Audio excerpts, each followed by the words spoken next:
Let me just start off by apologizing. I haven't read the books, so all I can do is review the movie, which this is. A movie.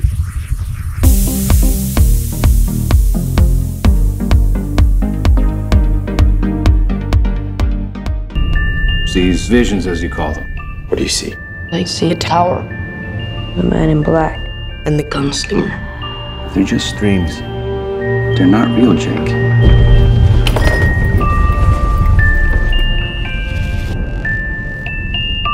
There's another world out there. I know there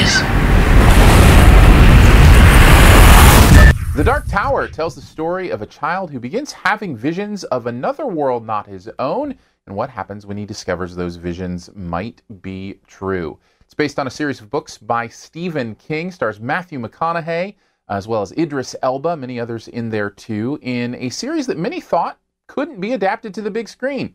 Well, they tried. How'd it go? Here's 5 things you might want to know about The Dark Tower. Well, let's kick this one off with a little bit of a surprise. I kind of like this movie. Now, I didn't love it by any stretch of the imagination, but I certainly didn't hate it.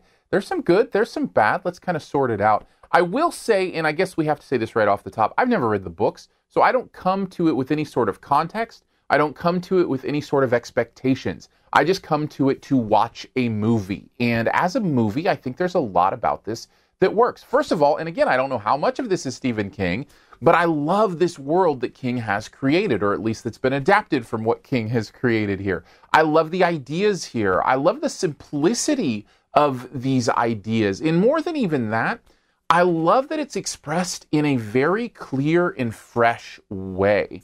This doesn't seem like a world that I've really visited before or thought about before. Now, it has elements of this and that, but this seems to be a wholly new universe and idea that Stephen King has created here, and I really enjoyed it.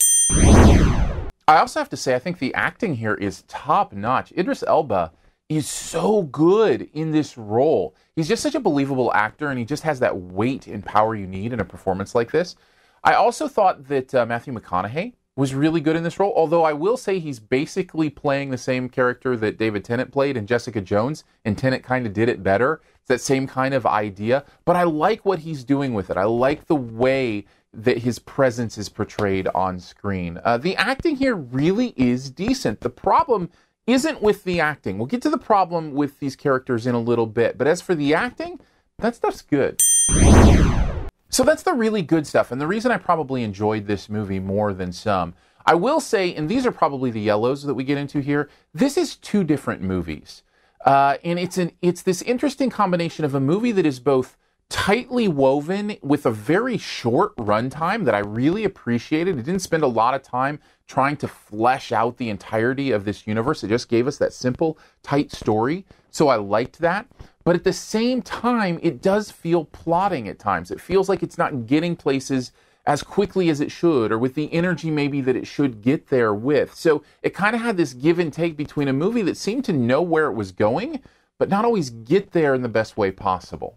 The other part of the movie that I can see being divisive is the action. First of all, it's too dark. There are these moments where I really want to see what's going on. They're monsters. I want to see how they move, how they work, what they really look like. And the entire scene is just so dark. And maybe they were using that to hide problems with really getting them to look right with the computer-generated effects.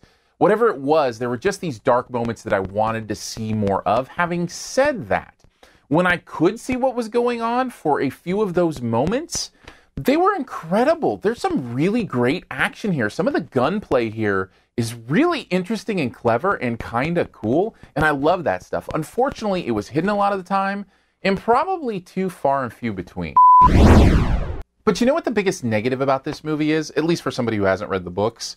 There's no energy here. There's good, great action that I talked about, and there's some good acting performances here, but those are only enough to really bring you forward to a certain point. You need something to drive you. You need some energy, and this movie just feels kind of blah. Now, I think that comes down to a couple things. Number one, I think the character work here is weak. Now, certainly Idris Elba's character, I bought into him. I kind of knew what he was going through. I thought a lot of that has to do with his performance as well. Really bought me in. But even the boy at the center of this, though we get his backstory, and I think we know what the movie is trying to do, it just never kicks in. And I think a lot of that comes to the second reason I think the energy doesn't work, which is the metaphor just never lands. And that's what this boy's story is about.